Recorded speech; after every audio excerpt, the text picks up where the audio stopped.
मौसम विभाग के सूत्रों के मुताबिक आज रात बिहार के भागलपुर का आसमान काले बादलों से पूरी तरह ढक चुका है। अगले कुछ घंटों में तेज और जोरदार बारिश होने की संभावना जताई गई है।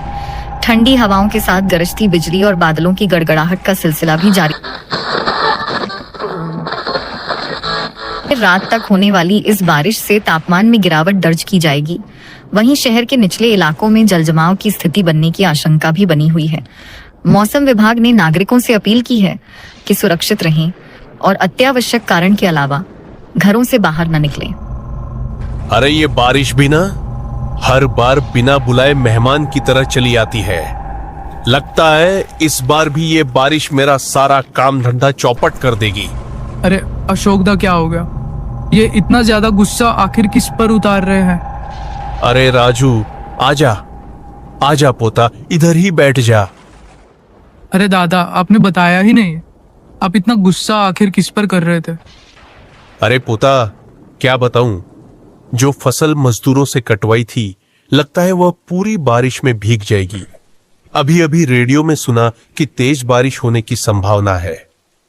अच्छा, तुम दोनों ने अब तक ये तो बताया ही नहीं कि आखिर यहाँ क्यों आए हो। कोई खास काम है या बस यूं ही मिलने चले आए? दादा, पापा ने हमें खास तौर पे आपके पास चुना लेने के लिए भेजा है, इसलिए हम सीधा यहीं चले आए हैं। अच्छा अच्छा, वहां रेडियो के बगल में चुनौती रखा हुआ है, उसी में से निकाल लो। ठीक है अशोक दा, मैं चुनौती से चुना ले लेता हूँ। तभी अचानक आसमान में काले बादल घिर जाते हैं और देखते ही देखते जोर जोर से बारिश होने लगती है। चारों ओर पानी की बौछारें पड़ने लगती हैं और माहौल एकदम बदल जाता है। अरे बाप रे, ये क्या हो गया? देखिए अशोक दा, सचमुच बारिश शुरू हो गई। रेडियो पे जो आपने सुना था वह बात बिल्कुल सही निकली। ठीक है, बारिश थमने तक यहीं ठहर जाओ। दोनों भाई बारिश से बचने के लिए अशोक दादा के पास ही रुक जाते हैं। बारिश थमने तक वे वहीं बैठे रहते हैं और अशोक दादा से बातें करते रहते हैं। अशोक दादा, जब तक बारिश हो रही है तब तक आप हमें अपने समय की कुछ कहानियां सुनाइए।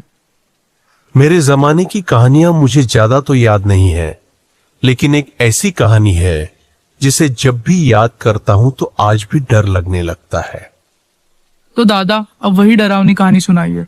हमें तो बहुत ही जानने की उत्सुकता हो रही है।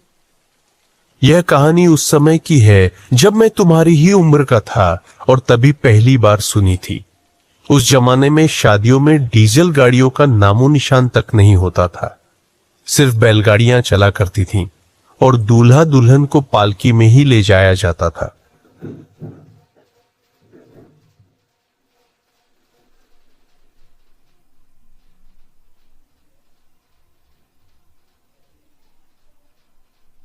शादी की सारी रस्में पूरी हो चुकी थीं।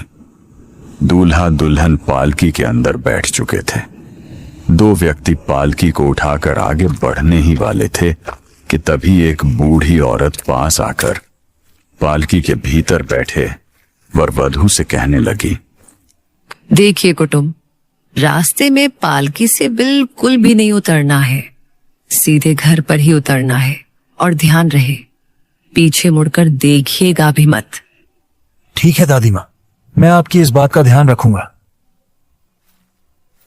इतना कहने के बाद दो व्यक्ति पालकी को कंधे पर उठाकर अपने घर की ओर चलने लगे और लड़के की तरफ से बाकी के रिश्तेदार बैलगाड़ी पर बैठकर आगे आगे चल रहे थे और उनके पीछे पीछे कहार पालकी को कंधे पर उठाए धीरे धीरे कदम बढ़ा रहे थे। रात घनी और सुनसान थी। ठंडी हवा सरसराती हुई बह रही थी।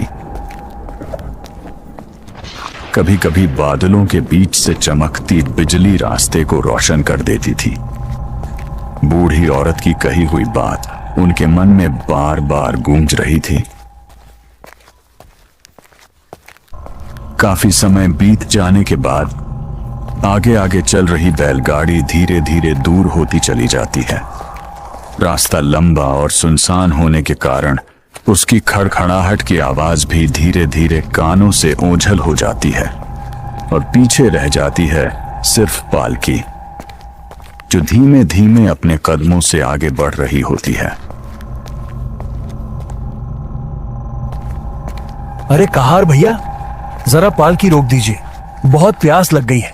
अगर पास में कहीं पानी मिले तो मैं भी थोड़ा पी लूं।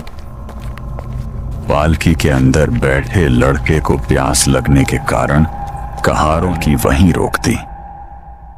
अच्छा किया बाबू, जो आपने पालकी रुकवा दी। चलते चलते हमारे दोनों कंधे दुखने लगे थे। ठीक है कहार भैया, अब आप दोनों जरा चैन से बैठ जाइए। बड़ी देर से लगातार पालकी ढो रहे हैं, थकान और कंधे में दर्द होना तो लाजिमी ही है। चलो थोड़ा दम ले लो, आराम कर लो, फिर धीरे धीरे आगे बढ़ेंगे। तब दोनों कहार पास ही एक पेड़ के नीचे बैठ जाते हैं और अपने थके हुए कंधों को आराम देने लगते हैं। तुम यहीं पालकी पर बैठी रहो, मैं जरा आसपास से पानी पीकर आता हूं। अगर तुम्हें भी प्यास लगी हो तो बता देना, साथ में ही पानी ले आऊंगा। लेकिन घर पर दादी माँ ने बार बार समझाया था कि चाहे कुछ भी हो जाए, पालकी से नीचे बिल्कुल नहीं उतरना। उन्होंने कहा था कि रास्ते में अक्सर अजीब घटनाएं घट जाती हैं, इसलिए हर हाल में पालकी के अंदर ही बैठे रहना। दादी माँ ने तो मना किया था, लेकिन शायद वो बात सिर्फ मुझे ही समझाने के लिए कही होगी। गला मेरा बुरी तरह सूख रहा है, आखिर पानी कैसे पिए। दोनों कहार भाई भी थक कर आराम कर रहे हैं, उन्हें भी पानी लाने के लिए कहना ठीक नहीं लगेगा। बेचारे पूरा रास्ता पालकी उठाए चले आ रहे हैं। बाकी के लोग भी बैलगाड़ी में बैठकर काफी दूर निकल गए होंगे। अच्छा, अगर मैं नीचे नहीं उतर सकता तो तुम तो उतर सकती हो ना? तुम ही मेरे लिए पानी ढूंढ कर ले आओ। इसके अलावा हमारे पास और कोई चारा भी तो नहीं है। ठीक है जी, मैं देखती हूँ, शायद आसपास कहीं चापाकल या कोई कुआं मिल जाए। मैं अभी पानी लेकर आती हूँ, आप यही पालकी पर बैठे रहिए। इस तरह वह लड़के को पालकी में ही छोड़कर अकेली आसपास के चापाकल और कुएं की तलाश में निकल पड़ती है। अरे भैया, जरा बैलगाड़ी रोक दीजिए।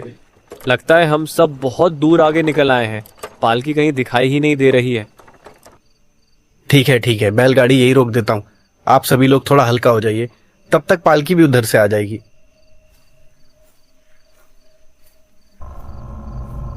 लगता है उस घर के सामने एक कुआं है, शायद वहां से मुझे पानी मिल सकता है। लेकिन ये जगह कितनी सुनसान लग रही है, आसपास कोई इंसान भी नहीं है। थोड़ा मुझे डर भी लग रहा है, लेकिन क्या करूं, मेरे पति का गला सूख रहा होगा, उन्हें तकलीफ में कैसे देख सकती हूँ। अच्छा, हिम्मत करके पानी ले आती हूँ। तो वह नई नवेली दुल्हन अपने पति के सूखे गले को याद करते हुए धीरे धीरे हिम्मत जुटाकर उस सामने वाले घर के कुएं की ओर जाने लगती है। अरे बेटी, तू इधर कहाँ जा रही हो? इतना सुनते ही लड़की तुरंत रुक जाती है। अरे, ये आवाज कहाँ से आ रही है? मेरे अलावा तो आसपास कोई नहीं था, फिर अचानक पीछे से ये आवाज क्यों सुनाई दे रही है? जैसे ही वह पीछे मुड़कर देखती है, सामने का नजारा देखकर उसके होश उड़ जाते हैं। अरे दादी माँ, आप यहाँ कैसे आ गई? आपको तो घर पर होना चाहिए था, फिर इस सुनसान जगह पर आप अकेली कैसे आ पहुंची? अरे बेटी, तू उधर कहाँ जा रही है? दादी, आपकी आवाज तो कुछ बदली बदली सी लग रही है। घर पर जब आप बातचीत कर रही थी तब तो आपकी आवाज बिल्कुल ठीक थी, फिर अब अचानक ये आवाज कैसे बदल गई? अरे भैया, लगता है बैलगाड़ी को वापस ले जाना पड़ेगा, क्योंकि पालकी अभी तक आई ही नहीं रही है। ठीक है, अगर पालकी अब तक नहीं पहुंची है तो बैलगाड़ी को वापस मोड़ देता हूँ, शायद रास्ते में ही कहीं रुक गई होगी। तो बैलगाड़ी को फटाक से उसी रास्ते पर मोड़ लेता है जिस रास्ते से पालकी आ रही होती है।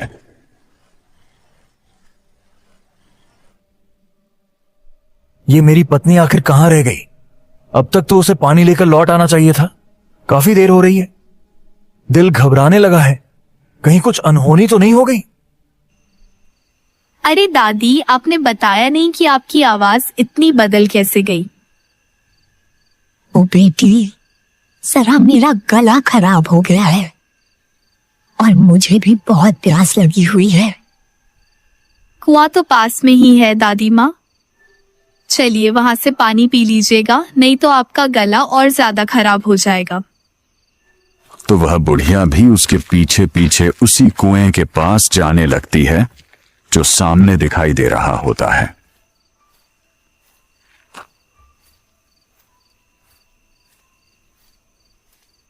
उधर दोनों कहार भाई भी अब पालकी के पास पहुंच जाते हैं। अरे दूल्हे बाबू, मेरे दोनों कंधों का दर्द तो अब ठीक हो गया है। अब हमें घर की ओर चलना चाहिए।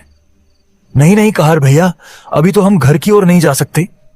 मेरी पत्नी मेरे लिए पानी लाने गई है, लेकिन अब तक उसे लौट आ जाना चाहिए था। इतनी देर हो गई है कि मन घबराने लगा है। समझ नहीं आ रहा वो कहां रह गई। अरे दूल्हे बाबू, आप इतनी बड़ी गलती कैसे कर सकते हैं, जब घर पर ही दादी माँ ने साफ कह दिया था कि पालकी से किसी को बाहर नहीं निकलना है, तो फिर आपने अपनी पत्नी को पानी लाने कैसे भेज दिया?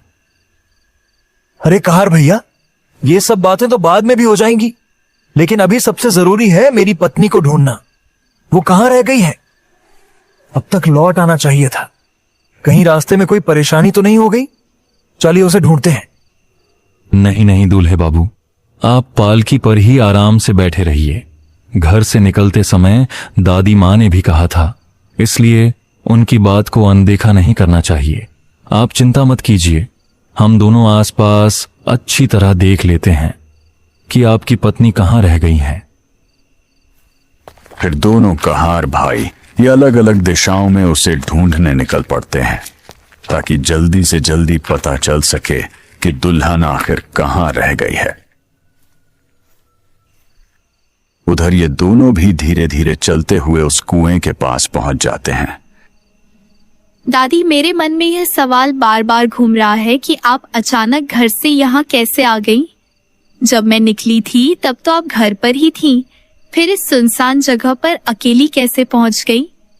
ये सब मुझे बड़ा अजीब सा लग रहा है। इतना सुनते ही वह बुढ़िया गुस्से से तमतमा उठती है। उसके चेहरे के भाव डरावने हो जाते हैं और धीरे धीरे उसकी आंखें लाल चमकने लगती हैं, मानो उनमें आग भड़क उठी हो। कौन है यहाँ तेरी दादी? तेरी यहाँ कोई दादी वादी नहीं है। ये तेरी दादी का रूप तो सिर्फ तुझे फंसाने के लिए था। मुझे तो बस एक नई नवेली दुल्हन का शरीर चाहिए, और याद रख, तुम बिना अपना शरीर त्यागे इस गोल घेरे से कभी बाहर नहीं निकल सकती। वो नई नवेली दुल्हन अब पूरी तरह उस डायन के रचे हुए काले जादू के घेरे में कैद हो चुकी थी। उस घेरे से बाहर निकल पाना उसके लिए मौत से भी कठिन था। तभी वह डायन आंखें बंद करके भयावह मंत्र पढ़ने लगा और कुछ ही क्षणों में उसका विकराल स्वर हवा में गूंज उठा। धीरे धीरे उस दुल्हन का शरीर कांपने लगा और देखते ही देखते वह डायन अपने काले जादू से उसकी देह में प्रवेश कर गई। अरे आप यहां हैं?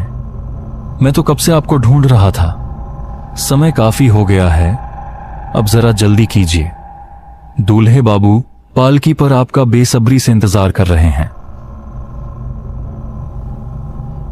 कहार उसे ढूंढते ढूंढते काफी देर कर देता है, और जब तक वह वहां पहुंचता है तब तक डायन उस नई नवेली दुल्हन को पूरी तरह अपने वश में कर चुकी होती है। सुना नहीं आपने मेरी बात? जल्दी यहां से चलिए, समय बहुत हो चुका है। अब देर किए बिना हमें पालकी की ओर लौटना चाहिए। दुल्हन बिना कुछ बोले, मानो उसकी जुबान पर ताले पड़ गए हों, चुपचाप कहार के पीछे पीछे चलने लगती है। उसके चेहरे पर अजीब सी गंभीरता और आंखों में शून्यता झलक रही थी, जैसे किसी अदृश्य ताकत ने उसकी आत्मा को बांध लिया हो, और अब वह बस बिना अपनी इच्छा के एक कठपुतली की तरह कदम बढ़ा रही हो। उधर बैलगाड़ी भी चलते चलते आखिरकार पालकी के पास पहुंच जाती है।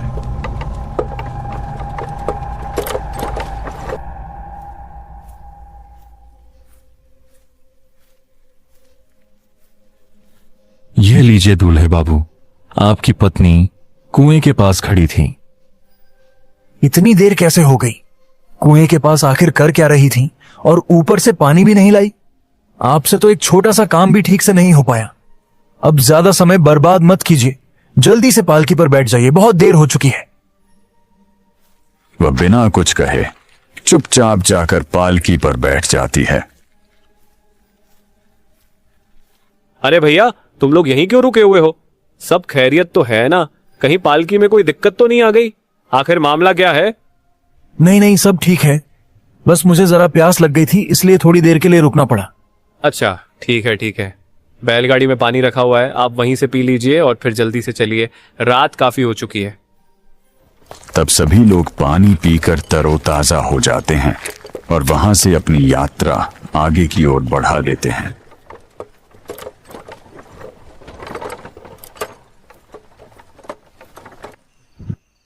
पालकी जब आखिरकार घर पहुंचती है तो वही डायन उस बेखबर दूल्हे पर भी ऐसा काला जादू करती है कि जिसे याद करते ही आज भी रोंगटे खड़े हो जाते हैं।